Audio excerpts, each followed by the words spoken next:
Sa huli, nais ko lamang pong magbigay ng mensahe kaugnay ng naging pahayag ng ating Vice Presidente kahapon. Mawalang galang po, hindi po buwaya. Kung ako man po'y may pagkakautang, ako po'y nakikisuyo. Sana po ako'y mapadalhan ng pleading or entry of appearance o kahit na po anong papel sa fabricated cases of rape na naging kaso ng aking asawa. Pagsisikapan ko po na bayaran ang sinasabi niyong utang.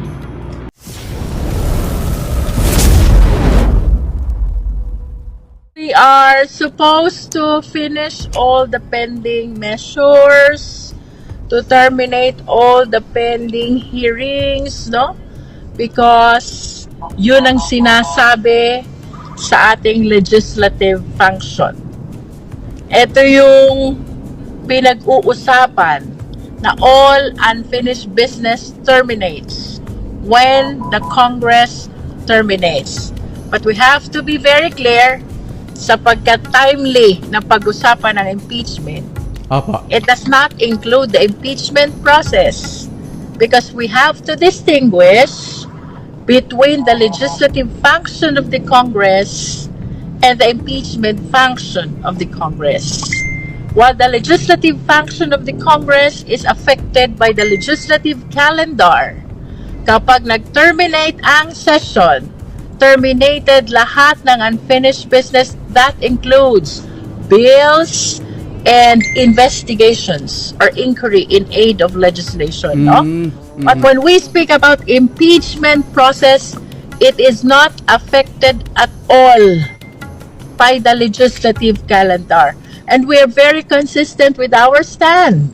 Even during the time of campaign, with or without session, we can convene the impeachment court and proceed forthwith to trial. Yun, no? mahalaga po yun. The same line of argument where the panel of prosecutors are standing on. Na dapat mag-proceed right away regardless of the termination of the 19th Congress of the Philippines. Because time and again, legislative function of the Congress is different from the impeachment function of the Congress. Supposedly ma'am, ngayon po dapat yung pagtalakay ng articles of impeachment, no? June 2, pero na reschedule sa June 11 po. Ano pong nangyari, ma'am? This is supposed to be a very busy day. Opo nga po eh. Kapagkat ito dapat yung aming first schedule of appearance before the Senate of the 19th Congress of the Philippines, where we are supposed to present the articles of impeachment. Kaya lang, we received a letter from SP Chiz Escudero, our Senate President, that the schedule for the presentation of the articles of impeachment is moved to June 11 to give way to the LEDAC measures, other priority bills na kailangang matapos before the termination of the 19th Congress of the Philippines. No? But we have heard a lot of opinions on the matter. Basta in as far as we are concerned, bumaba na pala yung camera ko. Okay lang po, ma'am. In as far as we are concerned, wala nagpapago. Consistent po ang argument ng prosecution panel. This is a constitutional duty which must not be delayed. Dapat noon pa, immediately after the filing of the impeachment complaint back in February 5, ang sabi sa Constitution, forthwith, when a complaint is filed by at least 1/3 of all the members of the House, the trial shall forthwith proceed. That's the mandate of the Constitution. Ngayon, natapos na ang eleksyon and we are resuming the 19th Congress of the Philippines, no? And we headed to Senate President Chiz Escudero and kasama po tayo sa mga medyo na-surprise, nagtataka. while the June 2 schedule, which is delayed already, has to be postponed pa. Nonetheless, we are hopeful and positive na sana matuloy na yung June 11. Because at the end of the day, this is not about me, about the prosecutors, and this is not about the senators. This is about our constitutional duty that we really have to face. Alright, ma'am. Ma'am, may tatanong lang po ako, no? Para malinaw rin po sa mga kababayan po natin. Hindi po ba maapektuhan ng transition po ng bagong mga halal na senador po dyan sa Senate po? Ito pong impeachment trial po natin. Kasi nga po, bago na po yung mga, ano pong sinasabi ng batas dyan? There's a long line of Supreme Court decisions which say that the Congress is a continuing body. What terminates only is the session. The Congress itself does not terminate at the end of every session, no? Para po mas maliwanag, ating ihalimbawa ang isang korte. Let us say, for example, the Regional Trial Court of Batangas. Ang huwes po sa Regional Trial Court of Batangas, pwedeng mag-retire, pwedeng mag-leave, pwedeng mapalipat sa ibang sala, or unfortunately, pwedeng sumakabilang buhay, magkasakit, things like that, no? Nga po. Pero, anumang pangyayari about the sitting judge does not affect at all the status of the cases being heard. Kung anong natapos nung prior judge, itutuloy lang Yun. ng succeeding judge. This is synonymous to an impeachment court. Kahit hindi matapos ng 19th Congress of the Philippines ang trial ng impeachment case, all we need to do is for the 20th Congress to continue what the 19th Congress started. We have a long line of cases decided by the Supreme Court already. At dito po ang sinasabing, the Congress is a continuing body. If sitting as an impeachment court, the same is not affected by the legislative calendar, it continues with its existence in spite of the changes in the personality of senators sitting thereat. Ma'am, para sa kaliwanagan rin po ng mga mamamayang, ang dami po talaga naghihintay na rin dito sa impeachment trial po. Paano po nagsisimula ang impeachment trial, ma'am? There are 3 modes of filing an impeachment complaint.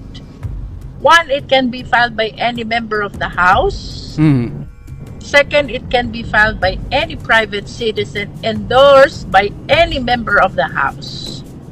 In both cases, the procedure should be within 10 days. The impeachment complaint must be included in the order of business of the plenary. And within 3 days therefrom, the plenary should refer the impeachment complaint to the Committee on Justice. Period of 60 days, the Committee on Justice has to submit a report to the plenary with an accompanying resolution whether endorsing or not endorsing the impeachment complaint for the approval of the body. No? But there's a third mode of filing an impeachment complaint, and that is when the same is supported or signed by not less than 1/3 of all the members of the House. At ito po ang nangyari sa ating kasalukuyang impeachment complaint. It was signed by 215 members of the House of Representatives, way beyond the requirement of 1/3 of all the members of the House. At ang sabi po ng Constitution, when the impeachment complaint is filed by not less than 1/3 of all the members of the House, it shall automatically be considered as the articles of impeachment, and trial by the Senate shall forthwith proceed. Ibig sabihin, wala na pong dadaanang iba diretso na sa trial ng Senado, sitting as an impeachment court. So, 3 modes of filing an impeachment complaint. 1, by a member of the House. 2, by a private citizen endorsed by a member of the House. And 3, by at least 1/3 of all the members of the House. Based on the records po, ma'am, yung mga nakaraang impeachment trial po, is it forthwith kaagad po? Yung mga nangyari? Or Iba't iba siya, Kuya Ron. Opo. Merong mabilis, merong after a period of 2 months, pero parang ito ang pinakamatagal Pinagpaliban, na naging waiting period, no? Opo. I just hope and pray that amid the various opinions of so many legal luminaries who are expressing their frustration already about what is happening, sana po manaig ang constitutional mandate, because at the end of the day, let us always be reminded that sovereignty resides in the people and all government authority emanates from them. Anong sabi sa Gettysburg Address? The people and for the people. Opo. Meron po bang nasasaad po, ma'am, sa batas na kapag na-file na po ang impeachment ay pwede po ma-cancel? No. Wala. Dismissal is never an option. Ang sabi lang sa Constitution, try and decide. Yun. Try and decide. So, trial kayo, and after trial, your only option is to vote for acquittal or to vote for conviction. Oh. Pero sana po dapat maging malinaw po, ma'am, yung yung batas na forthwith, yung salitang forthwith, kung paano po ini-implement 'yun. Kasi nga waiting tayo ngayon eh. Meron tayong batas under Constitution. Ayun, hintayin po natin magandang signal. This is how you interpret the law, no? Opo. This is how you apply the law. The law on statutory construction. Ibig sabihin, paano mo ba interpret ang batas? When the law is clear, you should immediately apply it. Kahit sa dictionary mo tingnan yung forthwith, it means immediate. Immediate. No? Now, granting for the sake of argument that there's ambiguity, examine the intention of the framers of the Constitution.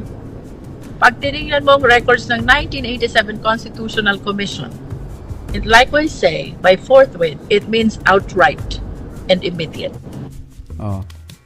Whether there is an election or not, ma'am? Okay. Ganda ng talakayan po natin, we're just waiting for the good signal of our Congresswoman Atty. Gerville. Yan nga po. The process of impeachment. The law is very clear. Ang sabi lang, trial by the Senate shall forthwith proceed. Wala naman sinabing qualification. Opo. Wala naman sinabing condition. Wala naman sinabing pag may election, we should delay. Wala naman sinabing kapag may pending na LEDAC measures, we should delay. The law is very clear. And when the law is clear, ang sabi sa statutory construction, we should immediately apply it. Yun. Ang dami pong naghihintay, ma'am, yan. Inaabangan na po sa ng taong bayan. With regards to the technicalities po, ma'am, how many prosecutors and how many sa defense po ang tatayo po dyan sa, sa Senado? According to the rules, pag tinanong mo sa akin bakit 11, I don't know also. But that's what the law provides. 11 prosecutors. No? About the defense, I am not certain if there is a regulation as to the number of defense lawyers who should appear. Opo. And yung mga defense lawyers po are private po, ma'am? Private lawyers? Yeah. Defense lawyers are private lawyers, similar to the private prosecutors who will be helping us in the prosecution of this impeachment trial. No? Isa lang po ang gusto kong iwang mensahe sa lahat ng ating mga kapwa Pilipino, to our dear countrymen. I believe that the Filipinos have the constitutional right to information of matters concerning public interest. And Hindi po tayo namumulitika. But I honestly believe this is the only way for us to be able to cater the right of the Filipino people to public information. I do not want to complicate the process. Simple lang po ito. Let the prosecution present its case. Let the defense panel present its defense. And thereafter, the senator judges will exercise their right to vote, whether for conviction or acquittal. Kasi pag nakinig ka, Kuya Ron, sa napakaraming opinions, di ba? Opo. Parang napaka-complicated na eh. But actually, it's very simple. Hayaan ang prosecutor ilatag ang ebidensya. Hayaan ang depensa na ilatag ang kanilang defense. And thereafter, the 24 senators will vote. Whether for conviction or for acquittal. That's it. In the first place, this is not the first time that we will hold in an impeachment trial, ma'am. Marami na po, marami na nakita na po natin sistemang yan, ano. Yun nga, nakakapagtaka rin. Bakit ngayon parang there is a somewhat delay, ano, dito po sa impeachment trial po natin. Ang dami na po nag-aabang, ma'am. Based on the survey, 88% ata po yata na gusto talaga mangyari po ano. Kanino ba survey ang 88%? Hindi ko lang po alam ko kanina. Pero para ako si para ako si President BBM. Nahihilo na ako sa dami ng survey. Pero I remember kasi meron tayong nakitang survey din. I think that was during the right after election. Apo. Na was that more than one half of the respondents opposed the impeachment, no? Merong ganyang survey na nakita ko. Tapos itong recent, 88% wanted the Vice President to face the impeachment trial, no? So, alin ba talaga? Because it's hard to conceive. It's hard to conceive na merong more than majority who opposed the impeachment, but there's 88% who wanted the Vice President to face the impeachment trial, no? So, hindi natin alam kung which is which. I hope that there can be a survey that is really reliable and truly represent the sentiment of the Filipino people. Pero, ang maliwanag, Kuya Ron, gusto kong i-recognize, i-commend the educated youth. Yun. Millennials. Whose participation in the last election became very vibrant. And I honestly believe yung panalo ni Senator Kiko Pangilinan, yung panalo ni Senator Bam Aquino is the clear indication that there is a huge number of educated youth na pagod na sa issues ng politicizing. They are looking forward to see leaders of the nation whose attention is given to the paramount interest of the Filipino people. Opo. Kaya sa lahat po ng mga educated youth na naging instrumental sa panalo ni Senator Kiko Pangilinan at sa panalo ni Senator Bam Aquino, talaga well done. I salute you all, no? At panahon na para tayo manindigan para sa mga responsableng leader ng ating bansa na walang iisipin kung hindi ang kagalingan ng taong bayan. Based on the result, ma'am, matanong rin ko po kayo, based on the result of the past election, how do you assess this election po? Ano po ang mga nabago? Ano po mga bagong pananaw na dapat mong matutunan ng mga politicians rin po, ano? First of all, gusto ko i-congratulate ang COMELEC. Opo. Dahil napakagaling ng kanilang machine. Ako man ay na-amaze Sapagkat when I casted my vote, napakabilis. Bilis, ano? Napakabilis ko natapos, and even the counting and the canvassing ay napakabilis ding natapos, no? Secondly, I appreciate the voters nowadays as thinking Filipinos, no? Siyempre, pagdating ng kampanya, pagalingan ng mga kandidato. But what will really prevail is the choice that they already have on the basis of the long period of time that these politicians serve the electorate or the constituents. Ako naniniwala, Kuya Ron, bago pa dumating ang eleksyon or even the election period or even the 45 days campaign period for the local, maliwanag na sa isip ng tao kung sino ang kandidatong gustong samahan. No? What the politicians are doing or the candidates are doing during the 45 days campaign period for local and 90 days campaign period for national, pinapatibay na lang. Tama. But the reality is, even before that, nasa isip Decided na sila. kung mansanas ba o bayabas. Kalagang koy. Diba? Alright. Ito yung sinasabi ko the other day, Kuya Ron. Opo. Kahit anong gawin ng iyong kalaban, yang kayang tinagin ng dahil sa campaign period lamang. It takes a long time before you earn the trust of the people. In the same way that it takes a long time before you destroy the trust of the people. Andito tayo sa gate ng Congress rally nila. And based Rally nila sino? Mayroon naman puro BBM rin. Puro BBM? Manggagawa Pilipino. BMP?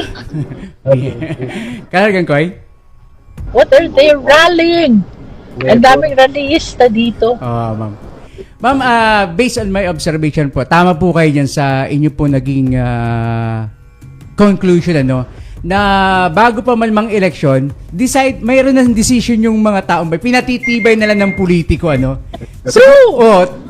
Kasi inoobserbahan ko po yung yung naging situation po nyo . At kita ko yan sa aking mga kababayan from Opo. Batangas 2nd Same district. District. No?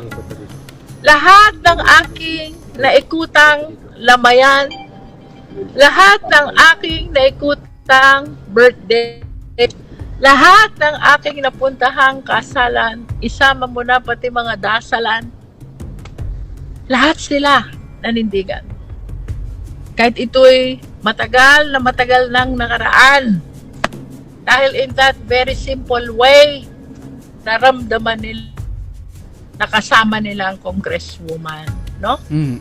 Kahit anong gawin ng ating mga kalaban during the campaign period, milya-milya mang paninira yan, at kahit sino pang bisita ang kanilang paratingin upang tayo'y siraan, nanindigan ang ating mga kalarga, Bitrics, ang Congresswoman. Again, sana ma-memorize ito ng mga tao, no? Ano nga sabi ko? You cannot earn the trust of the people overnight. In the same way. In the same way that you cannot destroy the trust of the people overnight. Yun pong tiwalang ibinibigay ng 2nd District kay Bitrix. Pinaghirapan yan. Pinagsikapan yan. As early as 2021. Pinagsisikapan na po natin na mapagsilbihan ng ating mga kababayan. At hindi lamang dahil nagkaroon ng mahigpit na kampanya ating kalaban during the 45-day period of campaign for 2025 election, ay mawawala na ang tiwalang yan. And, ayun, hintay na po natin. Nila. And ma'am, Taga 2nd District. and ma'am, this will also serve as an acid test and a siguro pattern na ginagawang natututunan rin po ng iba po mga politicians na you really need to to do your job para ipakita sa taong bayan kasi nga yung election lang yan pagpapatibay na lang yung mga ginawa mo di ba? Kaya lang, Kuya Ron, I really have to solicit the utmost understanding of the people of Batangas 2nd District, no? Pagka-election po, after proclamation, ay hindi pa ako nakakaikot. At ako po'y humihingi ng paumanhin sa inyong lahat. Alam naman po ninyo na si Bitrics ay humaharap sa isang mahigpit na obligasyon sa national government, no? Hindi po ito pang distrito lang, pang national lang. We are part of the prosecution panel. I need to prepare. I need to attend meetings. Sana po ako inyong nauunawaan. Ito po'y bahagi ng ating pinanumpaang tungkulin bilang Congresswoman ng 2nd distrito ng ating lalawigan. Pangalan at dangal nyo po ang nakataya dito. Kaya hindi ko po ito pwedeng pabayaan. Titindigan ko po ito bilang kinatawan ng 2nd distrito ng ating lalawigan. I said this before and I will say it again. Obligasyon ni Bitrics, alagaan ang dangal ng ating mga kababayan. This is a constitutional duty that we really have to face. Kaya sa lahat po ng ating mga kadistrito, kalarga, kababayan from Batangas 2nd District, pasensya na po. Hindi ako makaikot ngayon, pero yun pong ating mga kasama sa headquarters, 6 na opisina po yan sa 6 na bayan. They are doing their best para maituloy po nila yung gawain na ginagawa ng Congresswoman na ating nakagisnan. Okay? Mairaos ko lamang po itong ating obligasyon as one of the prosecutors. Things will be back to normal. Si Bitrics po, makikita nyo na uli. Sa patay man sa buhay. Oo. Sa pinakamaliit hanggang sa pinakamalaking handaan. Sa bukid man, o sa syudad, malayo man, o malapit, rest assured. Pabalik ang panahon, si Bitrics makakasama at mararamdaman ulit ang lahat ng ating mga kababayan. Alright.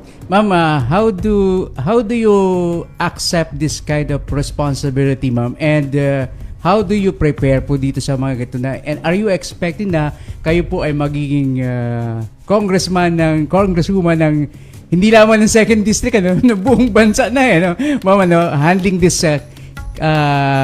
responsibility as one of the prosecutors, Actually, Kuya Ron, my appreciation of this is we will be standing among one of the prosecutors, not as Congresswoman of Batangas 2nd District alone, but as one of the members of the House who was given of the trust and confidence by the 19th Congress of the Philippines. Tayo po'y pinagtiwalaan ng 215 congressmen and women na tumayo bilang isa sa 11 prosecutors sa impeachment trial. And this obligation, I believe, calls for the integrity, not only as Congresswoman of Batangas 2nd District, but as representative of the Filipino people. The lower house, which has exclusive authority to initiate all impeachment cases.